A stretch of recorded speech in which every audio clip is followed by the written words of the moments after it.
Everybody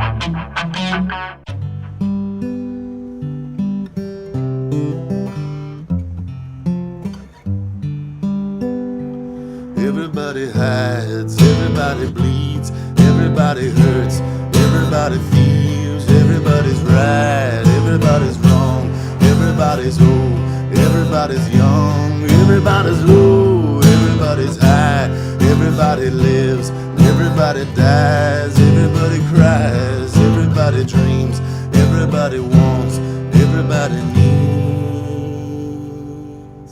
love.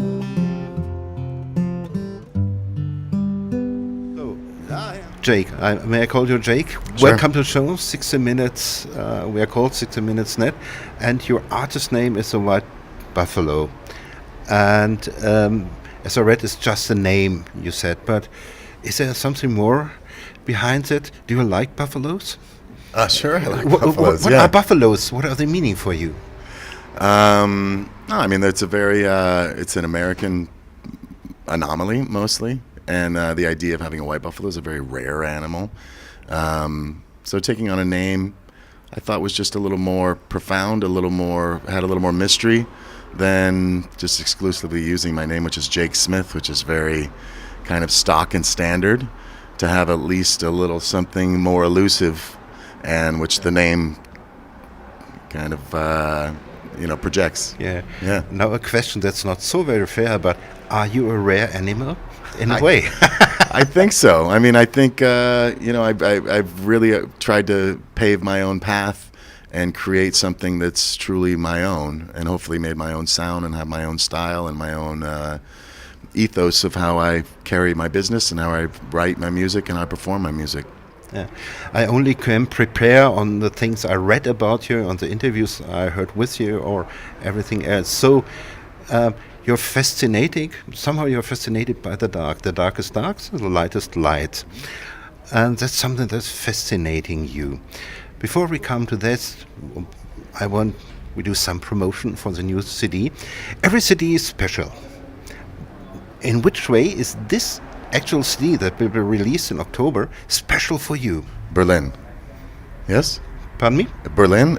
No, for you. The new CD. Oh, the CD, yeah. The CD that will be released in October. In which way is it special for you? Yeah, I mean, I think, again, I'm trying to go get into the characters more in this CD. I'm trying to expand the sound, expand the genre. It's a little more up-tempo. It's a little more, it has a little more drive, a little more edge than in the past.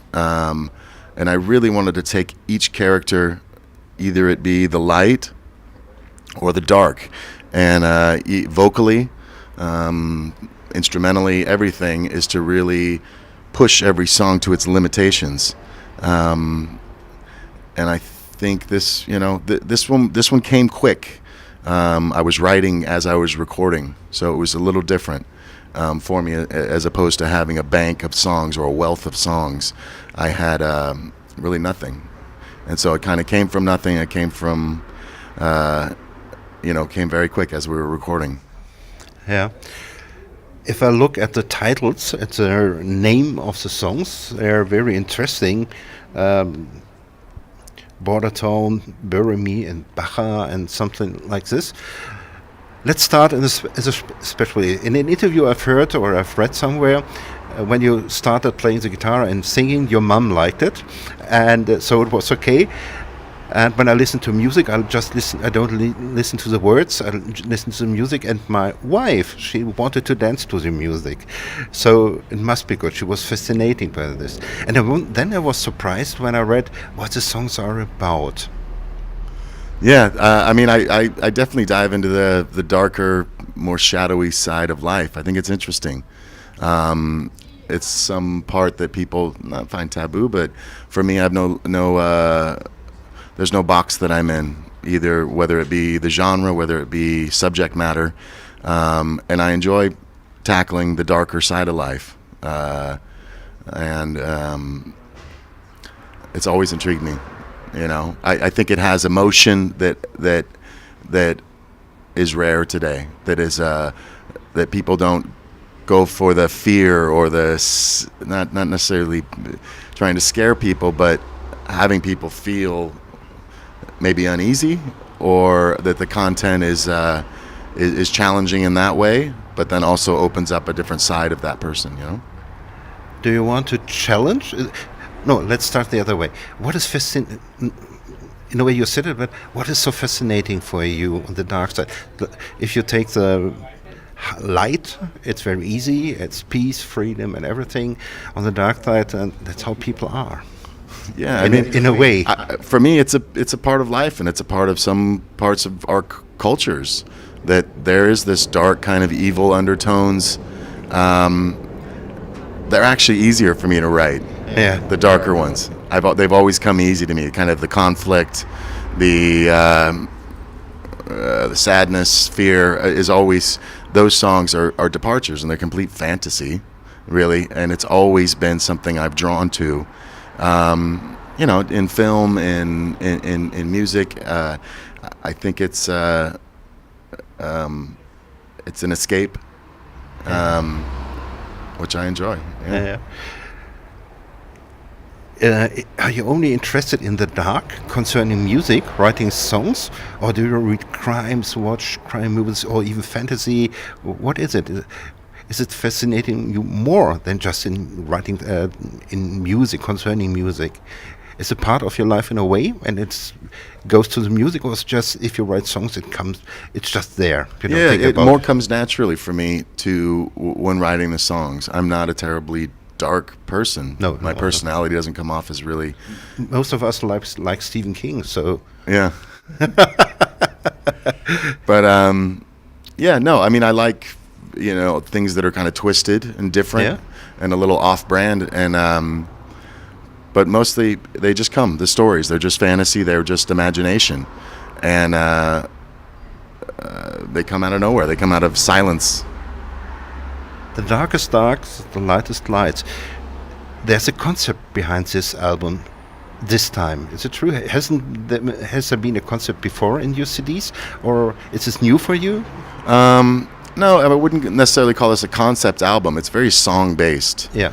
Each song is kind of doing its own thing and trying to push it musically, and whatever the song would lend it to. I really tried to find the character, dig into the character, and feel and try to project however that would be. There's light songs on this as well, which actually are harder, more difficult for me to write, and come a little less easy.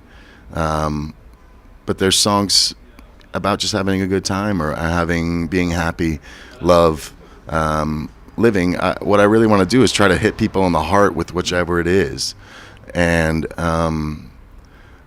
it's kind of a lost art, I think, and the idea that you can I try to hit all the emotions instead of just hitting the light or hitting the love, hitting this. And even there's conflict within each song. But to hit each emotion, whether it be sadness, heartbreak, fear, love, I think is important. They're all part of life. Yeah. And Are you thinking a lot about things, not only concerning songs, music? Are you thinking about the world? Are you thinking a lot? Yeah. Or are you just more the easy living guy? No. No, I'm fairly easygoing. I am very easygoing. I'm not, that doesn't mean you don't think. It doesn't mean I don't think. I mean, of course I think, but when it comes to songs, I do, and I try to make small, kind of human stories about larger things. Yeah. About larger themes, but portray it often in a narrative or in a character that is small and relatable, but it's about larger topics. Yeah. Every CD is special, otherwise you wouldn't record it. What is special for you on this CD? We say, oh, it's so wonderful, and this I wanted to create this. Is there something we say that's special on this CD? I mean, this one came in a different way, and this one was not a desperation, I don't want to say, but it was out of the need to do it, but to know that I needed to put it on a new album. This time I had no songs, and so I came in very kind of blind, and It was out of kind of sheer will that I created. And I would write in the morning, and then we would record in the afternoon. I'd get an idea of what I was supposed to do, an arrangement or some kind of idea, and then I would complete the song in the morning, and we would go and record in the afternoon.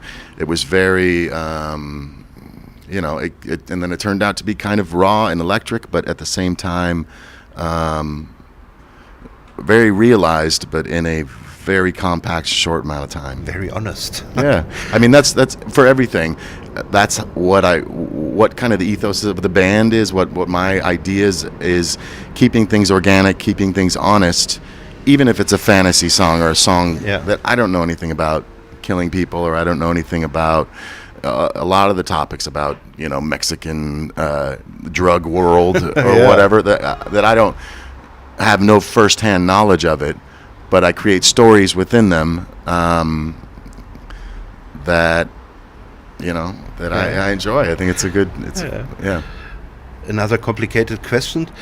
If I got it right, you didn't have no pressure to release this CD, and why did you decide? Why were you willing? I want to do it now. I have to do it now. Because if I got it right, you take your time, things are coming to you, and this time you wanted to. Why that? I just thought it was time, it had been maybe a year and a half since we'd put anything out and recorded, and even though I had no songs, I would go in and I played some ideas to the producers, and normally I would go in and I'd play them 15, 20 ideas. This time I went and I played them like 5 ideas.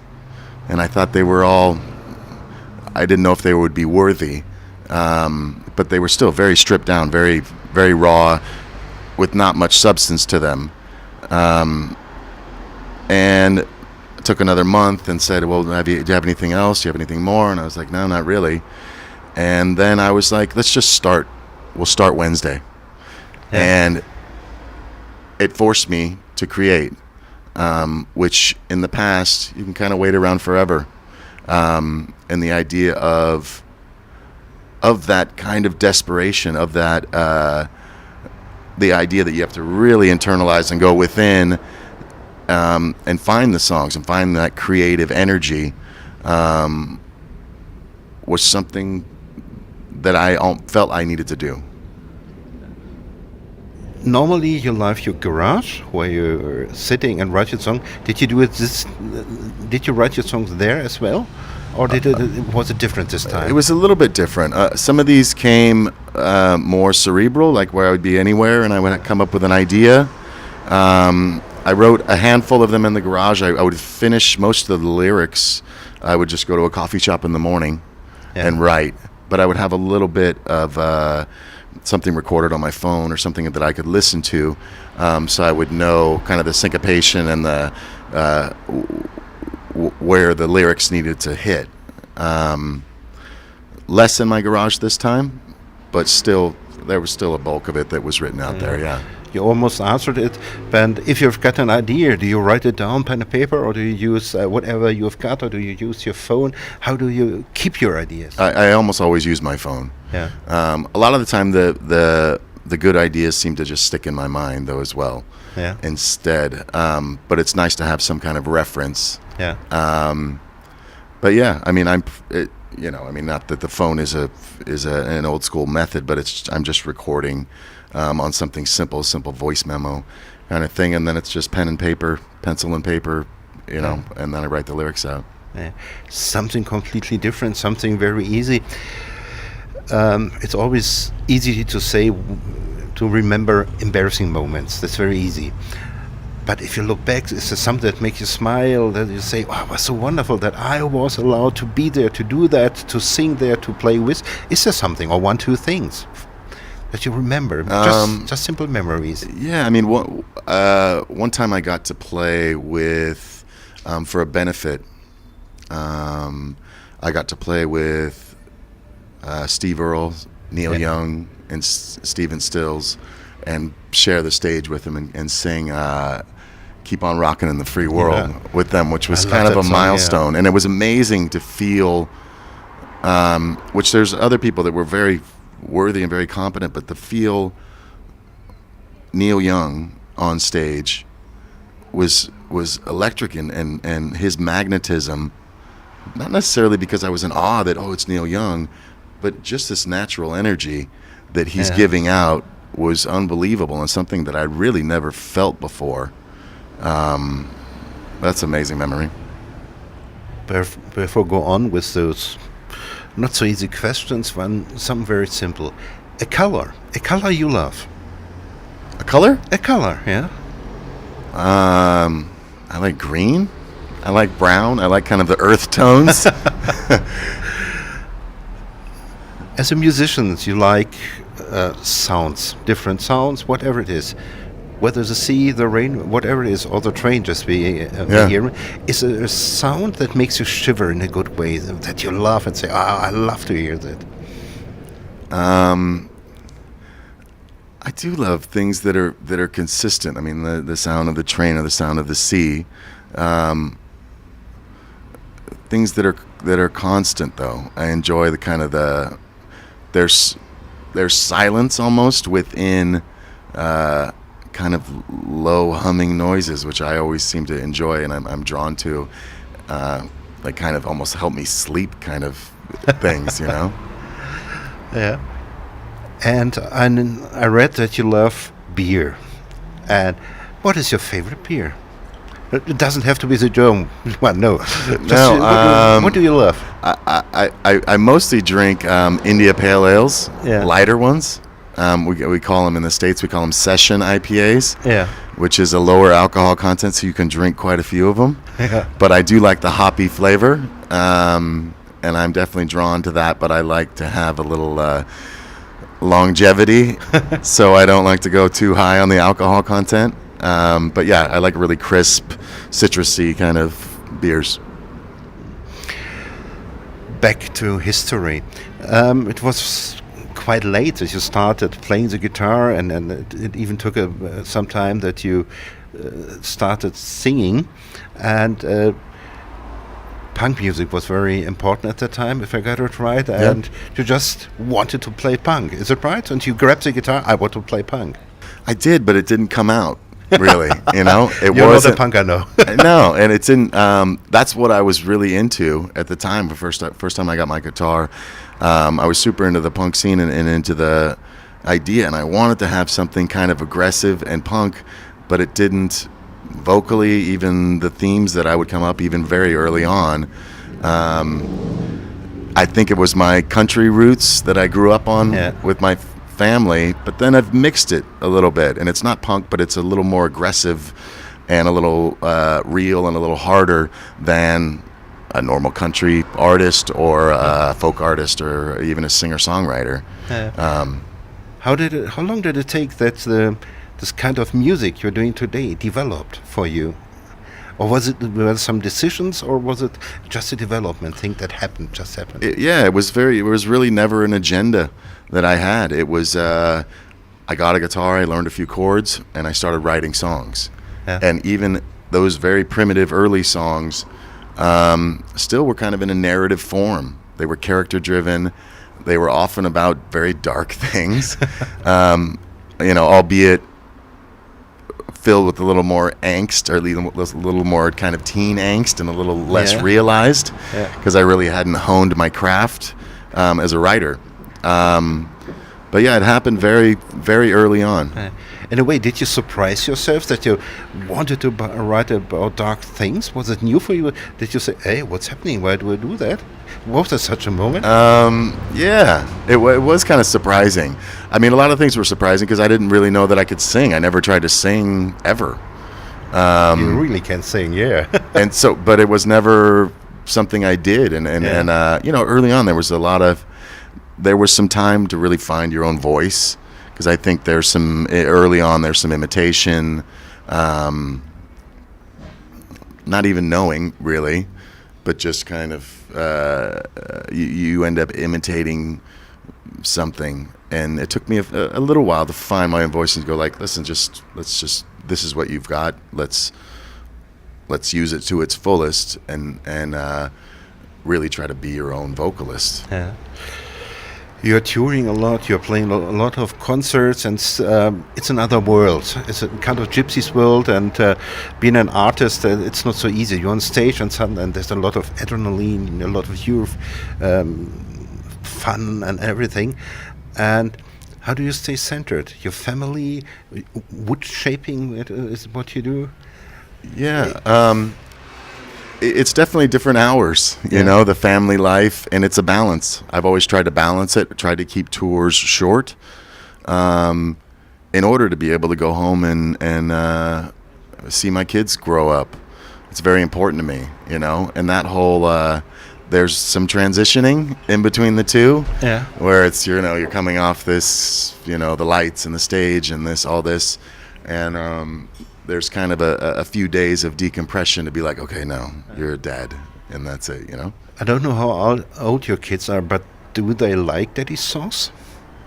Daddy's music? Yeah, I think they do. Yeah, it's not their favorite. I have a 10-year-old and a 21-year-old. The 21-year-old would often sit in with me, and he's starting to write his own stuff now as well, which is fantastic. But yeah, I think they like him. It's not their favorite genre, I don't think. You know, they're more into hip hop and pop and stuff that's a little less organic. But yeah, I think they like and respect what I do. Slowly coming to an end. Music you love to hear. What CDs, what MP3 are you listening to right now? If you've got time to listen to music. Yeah, I'm listening to a variety of things, but I kind of started getting back into punk, but some of the newer bands, but it's kind of rock and roll, but bands like Fiddler is an aggressive kind of, it's very melodic, but I think it's fairly smart too. Is a contemporary band that I'm really liking, or Off is a band that's fronted by Keith Morris, who was in the Circle Jerks and Black Flag. Listening to that, but then also I actually saw an album of his. It was a guy from Delta Spirit, this Matthew Logan Vasquez. I've been listening to his newest release, which I think is great. That's a lot. You mentioned silence, the last questions. How important is silence to you in your life? Perhaps in music as well, but in your life. How important is silence, or has silence become? For writing, it's imperative. I think without silence, you're not allowing yourself to let things in. The magic that happens in songwriting and being artistic and creative, I think almost entirely comes from silence. Maybe if you're a painter, you could listen to music and be inspired, but when you're creating that, the silence is a necessity. But then beyond that, in life, I think silence is insanely important. I mean, it's you need to be quiet, and you need to be still and have control of your body, your emotions, and your mind. In order to function, there has to be quiet before there can be life, really. Thank you very much. It was a pleasure talking to you. You're very welcome. The White Buffalo, darkest darks, lightest lights. All the time, it was in my mind. Lightest lights. Your new CD coming or will be released in October. Thank you very much, Jake. My pleasure. Thank you. Thank you. Yeah. This is a song called Avalon. He wasn't sober, he got pulled over in Chinatown. Liquor on his breast, stuffed a pistol in the cushion, rolls the window down. Rolling his heart, it races like 100-yard dash. Stone cold on his face. Policeman sends him reluctantly on his way. Billy wasn't sober, he was hungover, it was 10 a.m. Another day of work, clutching the pillow like his only friend. Word is past his prime, he's a dinosaur.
to